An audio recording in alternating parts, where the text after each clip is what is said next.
Everyone else on my flight vanished. I don't like planes. Not really. Whenever I travel, I tend to take the car. Or, if need be, I'll even charter a ferry to wherever I need to go. Luckily, the company I work for doesn't send me on business trips very often. And on the rare occasion they do send me somewhere, a few hours journey by car usually works out fine.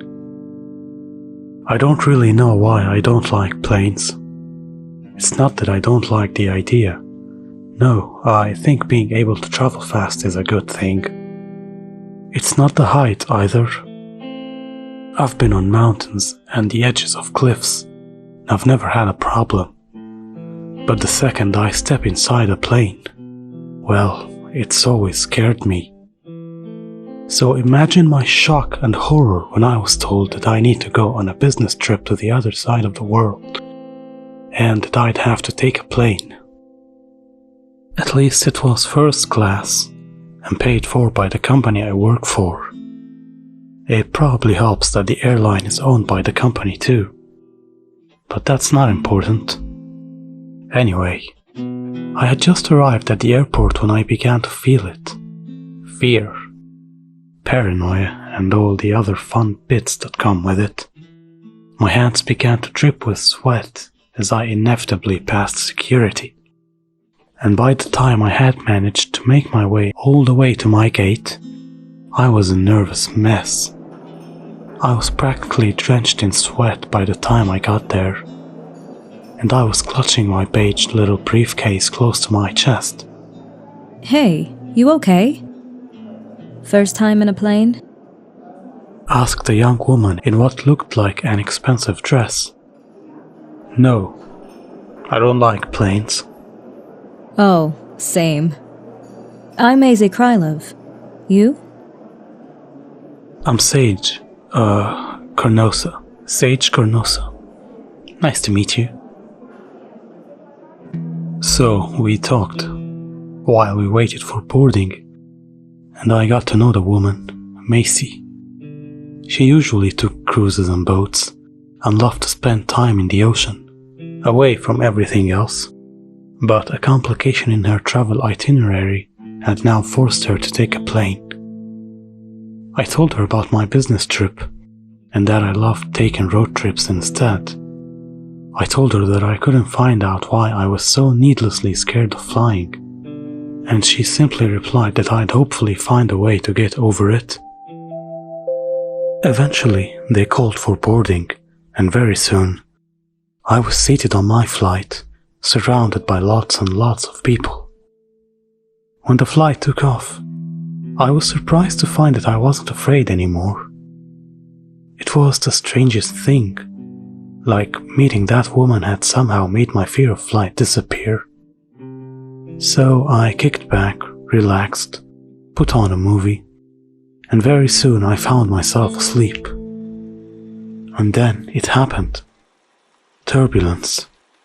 I found myself shot away as the plane shook, as if it was grounded, and that an earthquake had hit the airport. I caught off my window and saw that we were in a storm.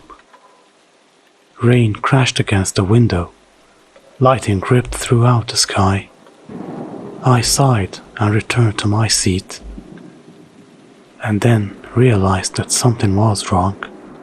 I was alone. Everyone was gone. It was just me in the air, alone.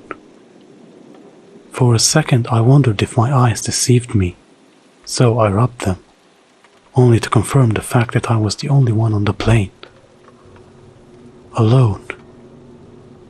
Before I fell asleep, the plane was filled to the brim, overflowing, even as they had to remove people from the flight. But now, everyone was simply gone. The young man next to me had completely vanished, yet his backpack, which he had taken out, was on the floor, open. Despite the seatbelt warning, I took off the belt and stood up and began to look around. Everywhere I saw wrappers, plastic plates, and more. Backpacks were left in aisles, tablets and laptops on chairs. Everyone had vanished and left their stuff behind. Or was it me who had vanished and was now alone? I began to walk around to look for any signs of life. Yet, wherever I went, I saw nothing. I looked at the overhead screens that displayed the location and time until arrival. Those looked normal and didn't look wrong. I walked over to the lavatories and I noted someone was using one. So I knocked on the door, hoping for an answer. Yet there was nothing. And so I pressed my head to the door, only to hear nothing. I took my phone and I tried to see if I could get a connection. The plane said the ticket came with Wi-Fi, but it seemed like it wasn't working. Instead, it just said reconnecting, so I put it back in my pocket.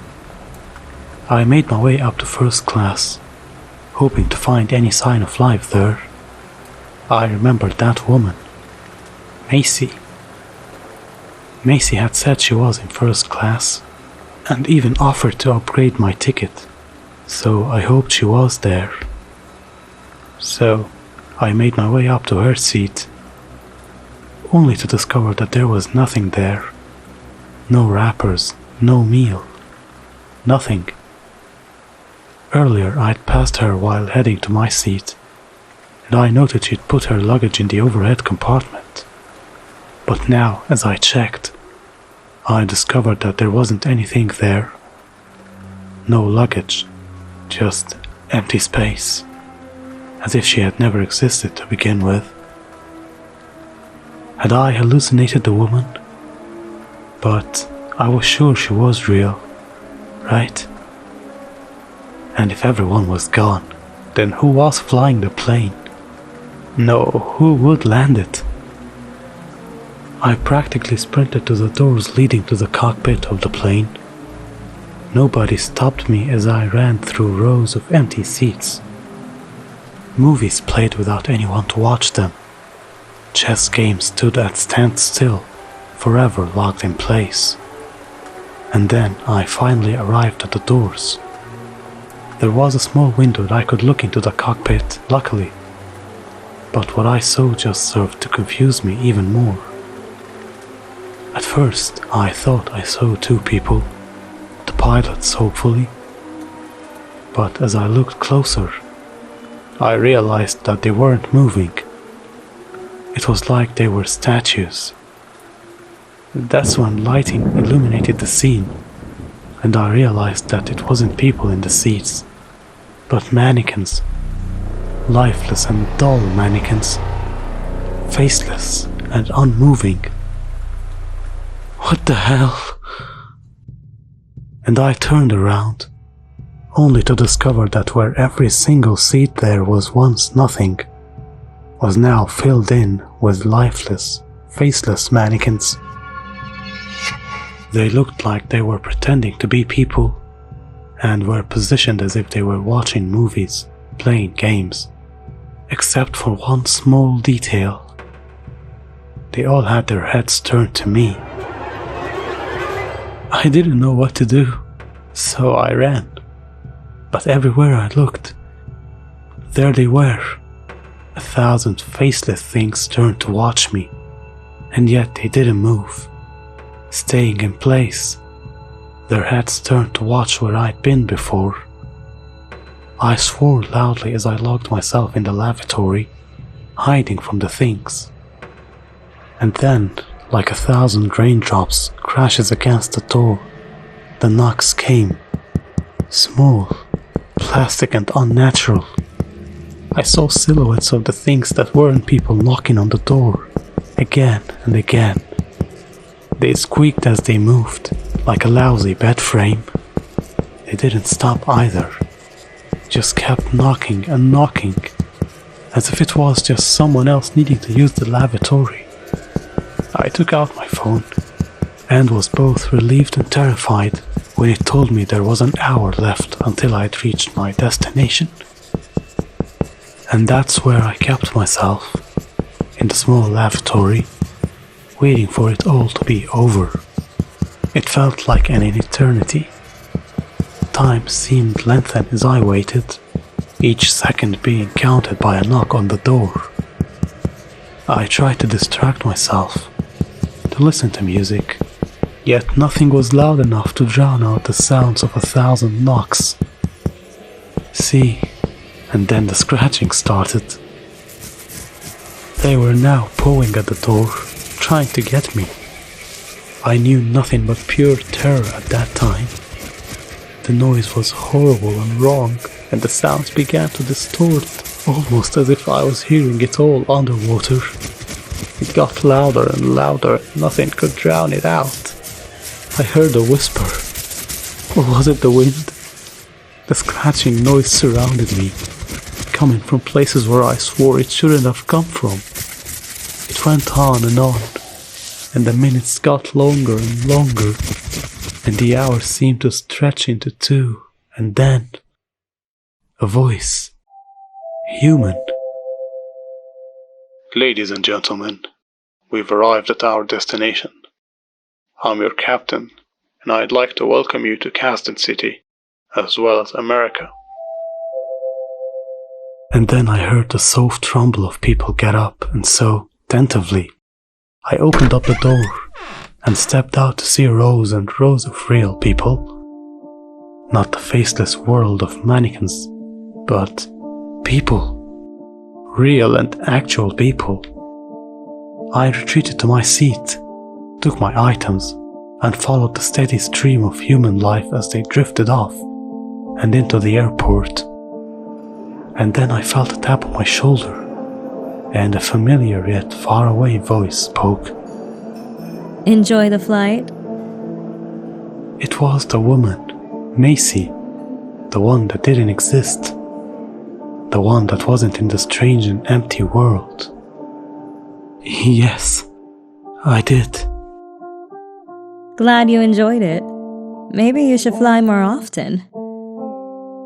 I don't think I'll be flying often, or ever again for that matter.